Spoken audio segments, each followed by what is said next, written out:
So this episode is going to focus on inside the Capitol, understanding the players. I know as a homeschooler myself, I just thought like politicians and their aides and everything were very cool and they're so impressive, and the little gals in their pencil skirts and these guys all in their suits, and everybody looks so important and official. And when I would swing by the Capitol, that was kind of they all kind of participated in that impression, right? That's kind of the vibe is, we're the cool kids and you all are here to watch us because we're cool.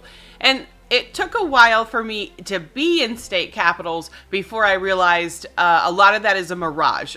And so I want to break down who's in a state capital, who matters in a state capital, who's important, and who is just, putting stuff on a resume. So let's jump right in. The three main types of players would be, firstly, the legislative leadership. And this is the speakers, the Senate majority leaders, the presidents, the committee chairs.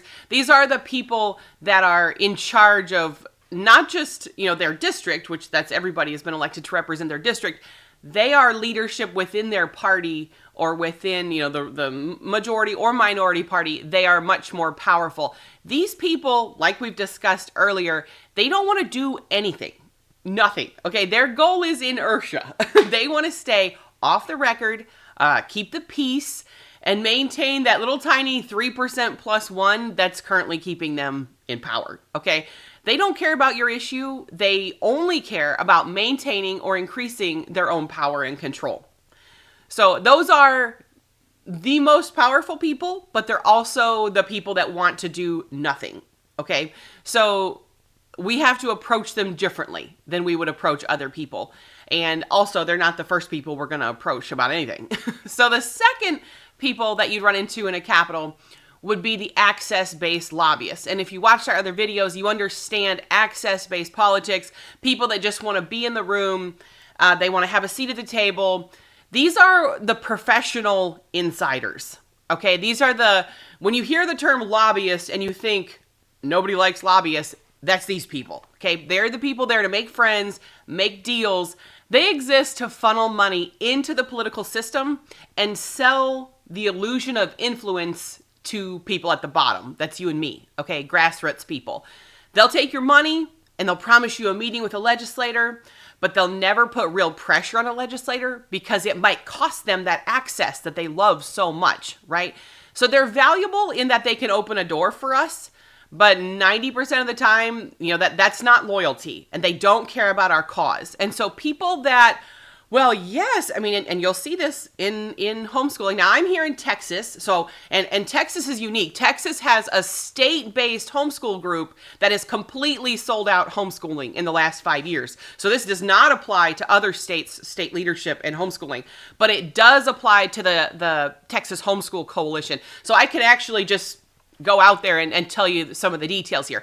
Texas Homeschool Coalition would do things, they would practice this exact type of access-based lobbying. They meet with the legislators and they come and they represent those legislators back to the grassroots instead of the other way around.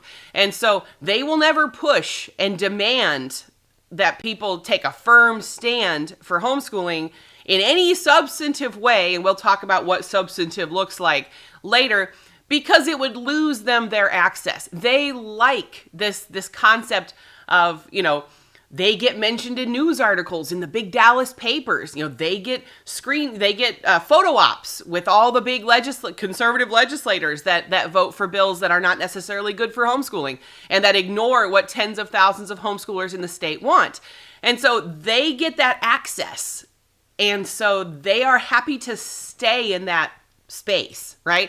We are not happy to stay in that space where we have to continually become basically middle management for that capital leadership we're talking about. We are not here to sell the message of that leadership team down to grassroots homeschoolers. We are here to make that leadership team listen to homeschoolers and do what homeschoolers want. And so we have no use for access-based politics. Those people are only useful if they open a door for us. That can happen in other states. In Texas, we would have to straight up oppose that state-based organization, and we have opposed them throughout the last 18 months of legislative work in Texas. They have continually sided with their access-based political model. They've continually sided for policies that have hurt homeschooling. It's a tragedy to see, and homeschoolers that have donated $1 million a year in Texas to that organization for years on end I've heard a lot of people say how betrayed they feel because they didn't sign up and donate for access-based politics. They honestly thought that organization would go to bat for us, and they're disappointed to see the access-based model at play.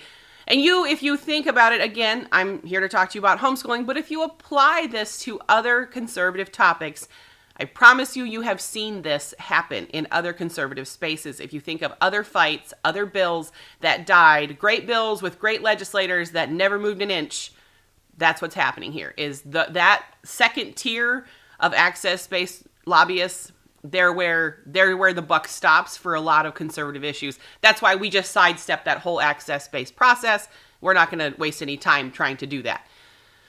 The third group of people in a capital that matter are the business trade groups. This is kind of what you would call like the Chamber of Commerce crowd. Their loyalty isn't to any principle, it's 100% to profit, right? They'll sell out any topic for a tax credit or a subsidy before the ink's dry on our paper, okay? This, inside the Capitol, it's just critical to remember that inside the Capitol building, everyone has a motive, and it's within that paradigm I've described of politics is adjudicated power. Okay, so they all have a motive within that system. They are not there because they love kids, or they want lower taxes, or they want higher taxes, or they want, there's no such thing in politics as just a motive divorced from the reality that politics is adjudicated power. And so whatever their motive is, their own reelection, a tax, benefit for their district, which again is back to their own reelection, right? Is it they're a lobbyist who wants to get a big thing that's in favor for their issue, everybody has that same motive. They want power working for them, and that's it. And so for legislators, that's reelections. For lobbyists, access-based lobbyists, they want to continue to have that seat at the table, okay? So our motive here at the Homeschool Freedom and homeschool parents in general, ours is the only motive that's not for sale, okay? We don't care. I don't care about a seat at their table. I don't care if they like me. I don't care to have access to them. Honestly, I want nothing to do with them.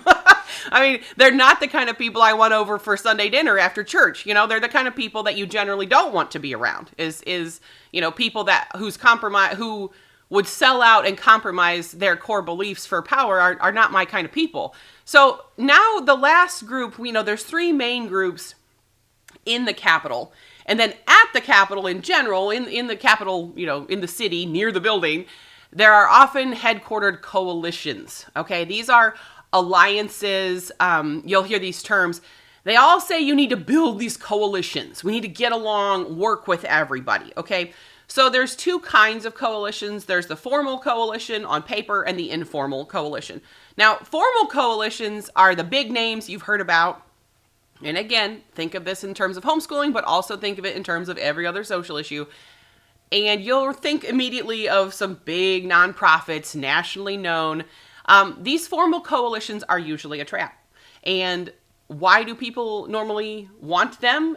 Number one, they usually want to participate in these sorts of coalitions because they think the media will give them some good press for working together, right? For being a team player. And then secondly, they organize with coalitions and they join up with coalitions because they think politicians will take them more seriously then.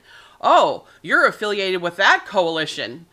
That only works if they're not access-based politics, right? So it really adds nothing to us if those organizations are no threat to politicians, which, again, 99% of them are not.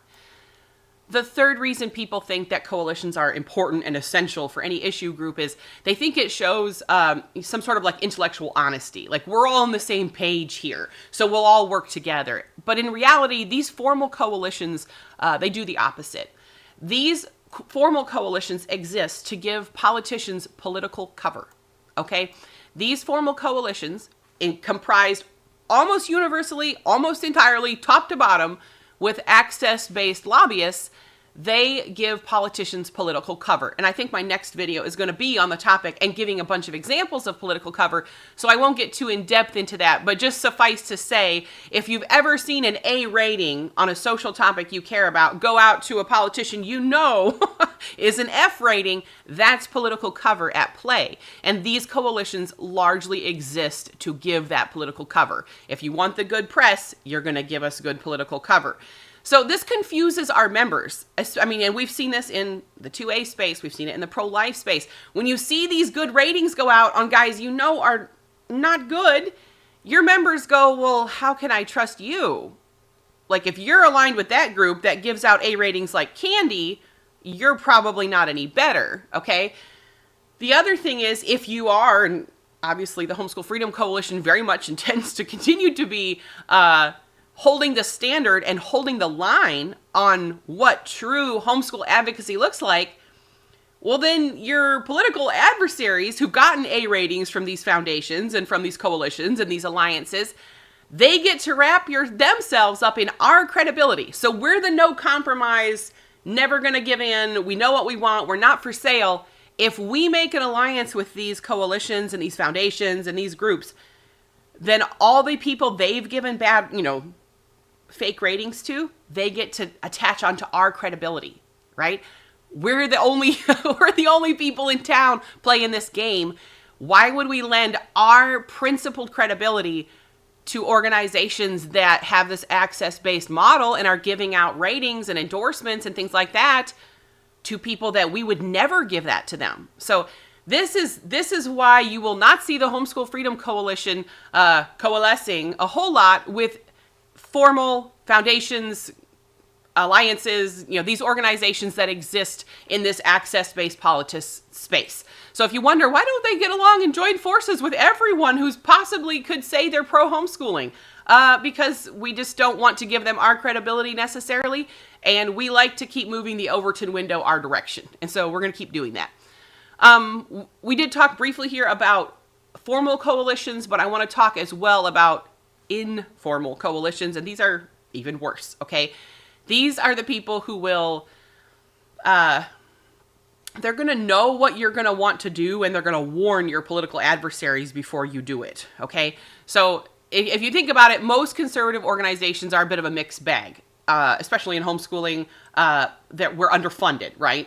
A lot of meetings are held. It's a lot of time spent, right? Underfunded, a lot of meetings. Everybody wants $50 out of us to promote their homeschool event here or there. And I'm not even speaking about the Homeschool Freedom Coalition. I'm talking about, in general, this is how conservative organizations work. If you're really principled, you're getting hit up for cash all the time because that's what they expect. They expect these access-based lobbyists, I mentioned before, they exist to funnel money into the political system.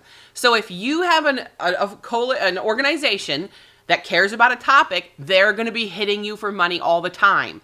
So most of them are underfunded, they're bled dry by their own friends, right? And they're too busy holding meetings to actually fight. Okay, that's what we're here to do. Now, these organizations say they want to help, right? These informal coalitions of like, oh, I really care about this topic. I'm really invested. I really care. But they don't have any money and they don't have any training and they don't have a lot of lists. Like there's not a lot of people they bring to our movement. So we have to be really strategic in how we handle these people. And we're going to be very careful going forward. We'd love to share work with people, but we want to make sure that everybody's working, and any collaboration in these informal coalitions has to be a benefit to the Homeschool Freedom Coalition, because we're not here to do all the heavy lifting and get pumped for cash because our members and supporters, your family in this economy, this is all donor funded. This is all little tiny families given $30 and $40 and $10. And so we're not here to carry the entire movement for a bunch of deadweight informal coalitions. God bless them. And we're on the same page, but we just can't get in the weeds doing that. I guess to summarize this video, I hope you understand a little bit better why you see what you see when you look at the Capitol. People think, it's just a nexus of evil there. Good people go in and bad people come out. It's like, what happens there? But you have to, hopefully these videos have helped you understand the forces at play in politics and to understand it's completely predictable and it's completely manipulatable. We don't have to sit back and wonder, it's just not worth involving ourselves because no matter how great a guy we send, they all come back sellouts. That's not the game, and we're not going to play it that way. And we're not going to play access-based politics. We're not going to, coalesce with a bunch of access-based, lobbyists. We're not going to play that game. We have to do this very differently. And I'm so excited we get to bring this into homeschooling. I'm so excited because, and I say this all the time to family, to friends, to, in the email inbox, people message us. This fight for homeschooling is not just the fight for our kids, your kids, my kids. Obviously, we want them safe and well-educated and those things, and that's why it's important to us personally. But on a broader level, learning this new political strategy and taking this new political approach is how we're going to keep the next generation free from government control over what they think. And I do believe, and this is I would say a fundamental principle of the Homeschool Freedom Coalition, is that free thinking children turn into free thinking adults, and free thinking adults are what is going to save our country. Because you've probably seen that meme, that Snoopy meme rolling around where I think as Charlie Brown says to Snoopy, he's like, nobody's going to give you the education you need to overthrow them. Right? And, obviously we're not revolutionaries. We're not trying to overthrow the government. We're trying to work within the legislative process and within the legislative system, exactly how it was designed. But there's some truth to that, is when you look at tyrannical governments all over the globe, the number one thing they always have is they have government-controlled education systems. We have to get our kids out of there so our kids are free to homeschool in the future, and we have to have them free to think about, hey, is it necessarily good that the government controls our education? We obviously think that it's not good, and that's why we exist. And we hope that you'll join us in this new political fight that's coming. If you haven't yet, jump on our page, go to homeschoolfreedomcoalition.org, sign up for our email alerts, join, become a member, donate to help us get this message out. In the meantime, stay free, stay the course.